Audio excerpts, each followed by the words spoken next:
Okay guys, in this video, I want to explain to you why it is important to include isometric training with the resistance band into your workout routines if you ever hope to be a faster athlete and take your game to the next level. I'm going to start with what I think is some pretty basic information about the resistance band, stuff that you may already know about, but then I'm going to give you what I consider some bonus information here. And this is information that I haven't shared with anyone so far as to how dynamically your muscles will respond when you use a resistance band with an isometric training strategy, and how that will make you dramatically faster in a very short period of time. So let's get started. Okay, first of all, when most people start to exercise with the resistance band, what tends to happen is that the exact same types of routines that they normally do with weights tends to carry over with the resistance band used in their place. Now, what this means is most weightlifting exercises are usually done while performing repetitions with the weights, where the muscles are exercised through their full range of motion. And the biceps curl with a dumbbell is one example. You know, while holding the dumbbell down by the side, the forearm is flexed at the elbow until the weight held in the hand ends up in front of your shoulder, and then it's lowered back down again. Now, this process is typically repeated between 8 to 12 times. Through habit more than anything else, this same strategy is carried over with the exercise bands. And the most likely first attempt at an exercise when one is handed a band is therefore to do the same thing with them. And whether it's performing biceps curls or triceps pushdowns or even seated rows, the band is typically used as a resistance aid in place of the weight to exercise a muscle through its full range of motion. And certainly you have seen others do this in the gym, or perhaps even done so yourself, right? Well, there is nothing really wrong with this strategy, as all exercise has some benefit to an athlete. But there is something you need to be aware of. First, with regards to training with resistance bands, you should know that when you start an exercise, your muscles are typically at their weakest point. And this is because your joints are typically fully extended where you cannot get much leverage over the exercise. Plus, there is no momentum created from the exercise itself that you can initially take advantage of. Now, when you combine this with the resistance band having not yet been stretched to a point where there's any real resistance from it, and you can see where the beginning of an exercise using an unstretched band will have very little or no effect on your conditioning. As you proceed with the exercise, the range of motion of the joint starts to increase, and as that is happening, the band is starting to stretch, also increasing in resistance. Remember, the resistance band's resistance is a function of its length when stretched. The more you stretch it, the greater the resistance. So you end up at a point in the exercise where your leverage over it is very high, and the resistance of the stretched band is now also very high. So by using bands with a repetitive strategy similar to weight training, the only real effect they have on the muscle is during the latter part of the exercise. Now, if that is what you're after, then great. But there is still a far more effective strategy for using them with, especially when you want to develop greater speed of contraction and muscle coordination. Now, a more efficient way to use them is to position yourself such that the band is pre-stretched and is already giving you a strong resistance at a point within the range of motion, and then hold that position for 10 to 15 seconds without moving. Now, this is considered an isometric contraction with the band, and this is what was shown to you earlier in the hip flexor exercise video. Now, when you do this, what happens after just a few seconds, if the resistance is high enough, is your muscles begin to weaken and soon after begin to shake, and then they start to give out as you fight to maintain this position. Now, this shaking, however slight, does two things. And first, it instantaneously and continuously changes the length of the band, however small those changes are. And second, it changes the angle of the band's force as well. Now, the level of resistance and the direction of force the band now supplies back to your muscle is also changing instantaneously and continuously. And again, this is because the force supplied by the band is entirely dependent upon its length and the angle in which it's being used. As a result, these ongoing and continuous small changes in force and direction by the band totally disrupts the isometric contraction that you are now trying to hold.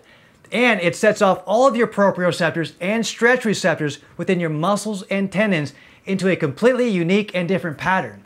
Now, this causes one of two things to happen in your muscles, and both are fantastic for your muscle speed and your muscle coordination.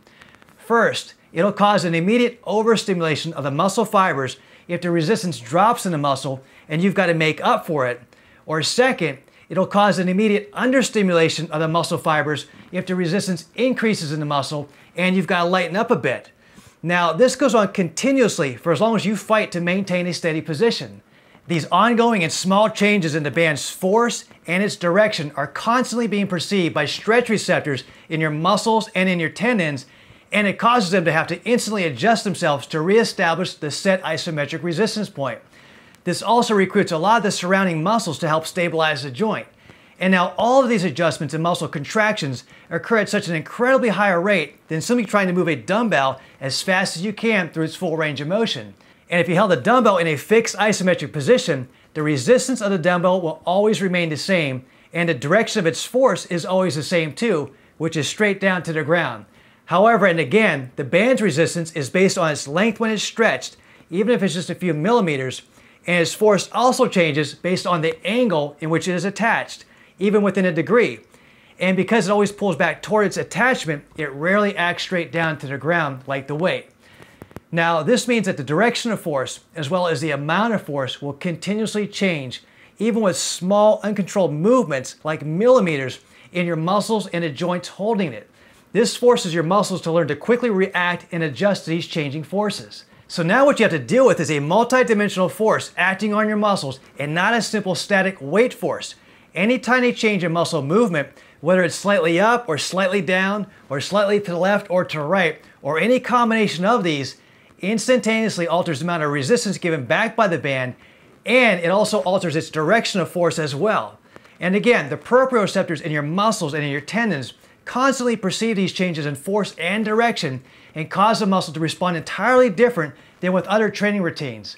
And this is how using the resistance band with an isometric training strategy will give your muscles a more complete and more mature development in a way that cannot be attained using weights or any other training techniques. Now, this is why athletes are quickly and dramatically improving in speed, precision, and coordination in their sports skills in record time. In addition to all this, here are 3 additional reasons athletes will improve their performance by using the resistance band with an isometric contraction strategy. First, because each recruitment pattern of the muscle fibers holding the band is now new for your muscles, the forces supplied by the band will instantly expose your muscles' weakness and lack of coordination on a much deeper level than you normally experience with other routines. Now, this also creates what they call new neural pathways or muscle memory within the muscle, forcing it to immediately get stronger and with more precision and with more coordination than ever before. Second, when you train the way we show you in our training manuals, the mass and the weight of the muscle typically does not significantly increase, because if it did, this extra weight on your body could potentially offset the gains in speed. So now, whenever you're able to increase a muscle's strength, its quickness, and coordination without adding any additional body weight, your speed and athletic performance will automatically increase. And third, now imagine applying this strategy in not only conventional movements, as in this biceps example here, but also in ways and body positions you may never even thought of before or were perhaps limited to because of fear of injury from weights. When you do this to your muscles, you will immediately expose and then eliminate even greater weaknesses in them, leading to a vastly improved athletic performance. This is why, if you have read through some of our testimonials, athletes are reporting back to us with what sounds like crazy and hard to believe increases in their running speed and their jumping ability and their kicking distance after just a few days of training. But this is exactly the kind of results we expect to get. So now here are the steps you can take right now to quickly improve your speed and outperform all of your personal bests in running, in jumping, and kicking, and reach your athletic goals. Click the link on this page and get your own copy of the Run Faster, the Jump Higher, or Kick Farther training programs, which all come with 2 resistance bands, and then read through the program, follow all the instructions for each exercise, and do them according to the training schedule. You should then start seeing results in just 2 weeks. Continue doing the exercises for as long as you see improvement, and get additional resistance bands whenever you need more resistance. Following these steps will transform you into a better athlete. You're going to be beating all of your personal bests, even if you are already an all-star performer right now. Your speed and new abilities will get the attention of coaches, scouts, and teammates and others. Plus, you're going to have more confidence in yourself, you're going to feel more in control, and you're certainly going to have a lot more fun playing your favorite sport. Now, I want to thank you for watching. I hope you found this information helpful, and I look forward to hearing back from each and every one of you.